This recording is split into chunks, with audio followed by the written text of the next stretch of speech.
Kantara sequel 1 ನಲ್ಲಿ ಒಂದಾದ್ಮೇಲೆ ಒಂದು ಅವಘಡಗಳು ಸಂಭವಿಸ್ತಲೇ ಇದೆ.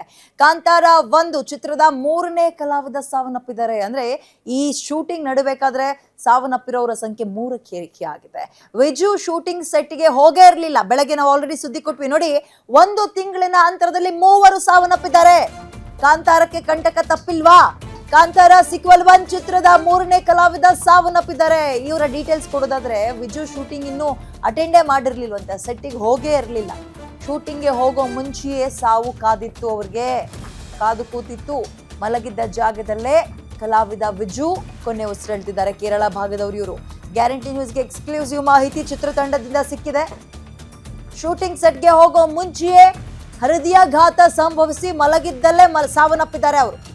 ಕಾಂತಾರ ಸೀಕ್ವೆಲ್ 1 ಚಿತ್ರದ 3ನೇ ಕಲಾವಿದನ ಸಾವು ಪ್ರಕರಣಕ್ಕೆ ಸಂಬಂಧಪಟ್ಟಂತೆ ಏನಾಯ್ತು ಅಲ್ಲಿ ಅಂತ ನೋಡೋದಾದ್ರೆ, ವಿಜು ಶೂಟಿಂಗ್ ಸೆಟ್ಟಿಗೆ ಹೋಗೇ ಇರಲಿಲ್ಲ.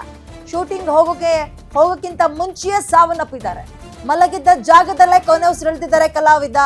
ಏನಾಗ್ತಾ ಇದೆ ಸಿನಿಮಾ ತಂಡದಲ್ಲಿ? ಸಿನಿಮಾ ತಂಡಕ್ಕೆ ಒಂದು ಬ್ರೀತಿಂಗ್ ಸ್ಪೇಸ್ ಸಿಗ್ತಾ ಇಲ್ಲ. ಏನಾಗ್ತಾ ಇದೆ ಅಂತ ಅವ್ರ ವಿಜುವಲ್ ಅಂದ್ರೆ ಒಂದು ಊಹೆ ಮಾಡೋಕ್ಕೂ ಕೂಡ ಆಗ್ತಾ ಇಲ್ಲ. ಪಂಜುರ್ಲಿ ದೈವ ನುಡಿದಿತ್ತು, ಎಚ್ಚರಿಕೆಯನ್ನ ಕೂಡ ಕೊಟ್ಟಿತ್ತು. ನಿನ್ನ ಕುಟುಂಬ ನೀನೇ ಜೋಪಾನ ಮಾಡಬೇಕು ಅಂತ ಹೇಳಿತ್ತು. ಕುಟುಂಬ ಅಂದ್ರೆ ವೈಯಕ್ತಿಕ ಕುಟುಂಬ ಅಲ್ಲ, ಸಂಸಾರ ಅಂದ್ರೆ ಅದಲ್ಲ. ಸಿನಿಮಾ ಕುಟುಂಬವನ್ನ ಸರಿದೂಗಿಸ್ಕೊಂಡು ಹೋಗುವಂತ ಎಚ್ಚರಿಕೆ ಕೊಟ್ಟಿತ್ತು. 136 ದಿನಗಳ ಕಾಲ ಗಡುವು ಕೂಡ ಕೊಟ್ಟಿತ್ತು. ಆದ್ರೆ ಒಂದೇ ತಿಂಗಳಿನ ಅಂತರದಲ್ಲಿ 30 ದಿನದ ಅಂತರದಲ್ಲಿ 3 ಸಾವು, 3 ಹೆಣ ಬೀಳೋದು. ಎಲ್ಲರೂ ಕೂಡ ಯುವಕರೇ. ಅಂದ್ರೆ ಎಲ್ಲಿ ಏನ್ ಮಿಸ್ ಆಗ್ತಾ ಇದೆ?